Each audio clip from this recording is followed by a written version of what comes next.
In this video, we are going to look at the respiratory system. We're going to look at the functions of the respiratory system, its components, how the system works, and some things you can do to maintain a healthy respiratory system. So, let's roll.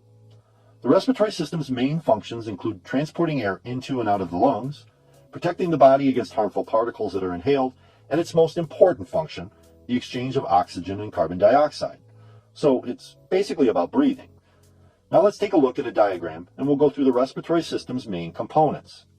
Starting here with the nose and nasal cavity, the mouth or oral cavity. The pharynx is here, and it is what we consider the throat. The pharynx is considered part of the digestive system as well as the respiratory system, and it connects the respiratory openings to the larynx and esophagus. The esophagus is not part of the respiratory system, and I'll get to why I put it in the diagram in a minute. Next we have the larynx, which is also called the voice box, because the vocal cords are located here. The trachea, also called the windpipe, is here, and it connects to the bronchi, which merge into smaller tubes called bronchioles. And the bronchioles connect to tiny air sacs called alveoli. And then down here is the diaphragm.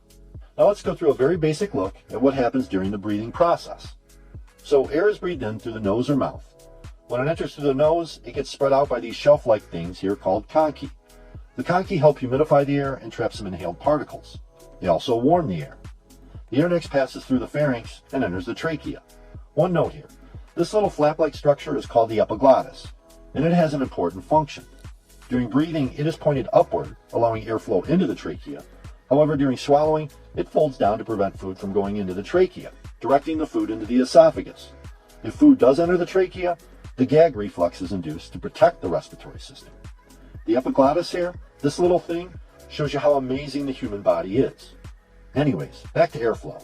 So air continues down the trachea and enters the bronchi. From there it enters into smaller bronchioles and finally into the alveoli, which are surrounded by a network of capillaries. And this, folks, is where the magic happens. Oxygen enters the alveolar sac and the gas exchange occurs. Capillaries give up their waste carbon dioxide and pick up oxygen. Carbon dioxide is then exhaled through the air passage the oxygen was inhaled through, and the oxygen picked up by the blood returns to the heart. During this breathing process, the diaphragm is busy as well, contracting as we breathe in, which allow the lungs to expand, and relaxing as we exhale. Some minor respiratory disorders include the common cold, influenza, acute bronchitis, which is inflammation of the bronchi, and pneumonia, which is inflammation of the bronchioles and alveoli. Some of the more damaging disorders include chronic bronchitis, where the bronchi become inflamed and narrowed, mainly caused by tobacco smoke, emphysema, where the alveoli become overstretched, and lung cancer, which in almost 9 out of 10 cases is caused by tobacco smoke. What can you do to maintain or improve respiratory system health? Maintain a healthy weight. Excess weight compresses respiratory muscles and puts more stress on your lungs. Drink plenty of water. Dehydration can cause the mucus lining your airways to thicken and become sticky, making you more susceptible to illness.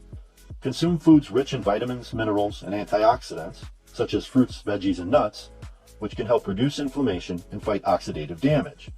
Limit exposure to common allergens, such as dust mites, pollen, and animal dander. Maintain good hygiene.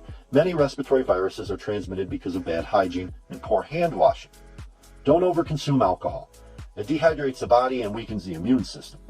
Get more active. Regular aerobic activity can help your respiratory system. Add indoor plants. Plants have been shown to help improve air quality. Bottom line time. As you can see, the respiratory system has a major impact on overall health. As you may already know, breathing is kind of important. So eat a healthy diet, maintain an active lifestyle, and keep up good hygiene. Remember, folks, be happy and be healthy. All right. If you have any questions or comments, you can leave them below. If you like the video, hit the thumbs up. If you don't like the video, hit the thumbs down. It's all good, man. Till next time.